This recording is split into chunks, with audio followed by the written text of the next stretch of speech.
like a Hellcat.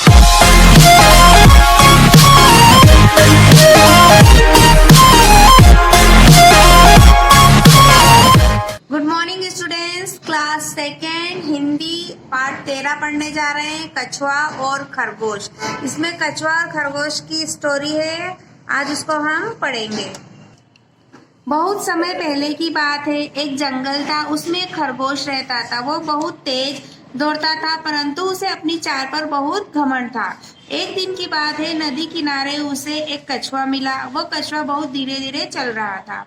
उसे देखकर खरगोश हंस पड़ा और बोला, तुम तो बहुत तेज चलते हो कछुए भाई। यह सुनकर कछुए ने पहले तो उसकी बात पर कोई ध्यान नहीं दिया, लेकिन फिर से उसके द्वारा छेड़े जाने पर उसने खरगोश को समझाते हुए कहा, तुम्हें अपनी तेज चाल पर घमंड नहीं करना चाहिए। परंतु खरगोश ने फिर अकड़ कर कहा, मैं घमंड क्यों न करूं?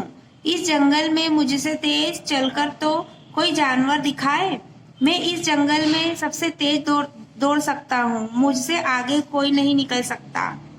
कछुए ने कहा, अच्छा, अगर यह बात है तो तुम मुझसे जीत कर दिखाओ तो मैं मानूं। यदि मैं हार गया तो मैं यह जंगल छोड़कर चला जाऊंगा, और यदि तुम हार गए तो तुम यह जंगल छोड़कर चले जाना। खरगोश ने यह चुनौती स्वीकार कर ली। उनकी दौड़ करवाने के लिए लोमड़ी पंच बनी। अगला दिन दौड़ के लिए तय किया गया। चुनौती के अनुसार खरगोश और कछुए को दूर दिखाई दे रही पहाड़ी पर खड़े एक वृक्ष तक दौड़ लगानी थी। जो वहां पर पहुंचेगा उसी की जीत होगी, लोमड़ी ने कहा। फिर उसके बाद उसने झंडी हिलाकर दौड़ शुरू कराई। जंगल के कई अन्य पशु पक्षी भी इस दौड़ को देखने आए थे। खरगोश लंबी लंबी छलांगे लगाता हुआ शीघ्र ही पेड़ के निकट पहुंच गया, परंतु रास्ते में उगी हरी भरी घास को देखकर उसके मुंह में पानी आ गया। वह दौड़ते दौड़ते बहुत थक भी गया था। घास खाकर उसे सुस्ती आने लगी और वह विश्राम करने के लिए वो झाड़ी के पास लेट गया। देखते ही देखते उसकी आंख लग गई और वह गहरी नींद में सो गया। परंतु दूसरी ओर कछुआ लगातार चलता ही रहा। धीरे धीरे चलते चलते वो पहाड़ी के पास पहुंच गया। इस तरह वह सोते हुए खरगोश से भी आगे निकल गया और उस वृक्ष के पास पहुंच गया, जहाँ लोमड़ी व जंगल के पक्षी पहले ही उपस्थित थे।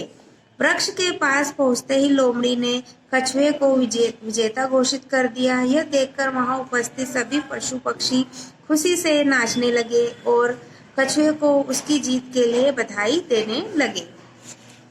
उधर अपनी नींद खुलने पर खरगोश भागा भागा वहां आया और कछुए को वहां पहले से ही उपस्थित देखकर बहुत लज्जित हुआ। उसका सारा घमंड चूर चूर हो चुका था। इस घटना के कुछ दिन बाद ही उसे जंगल छोड़कर जाना पड़ा। अब वहां पर कछुए का मजाक कोई नहीं उड़ाता था।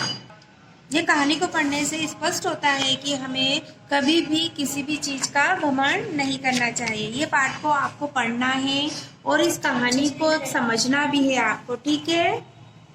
Good bye.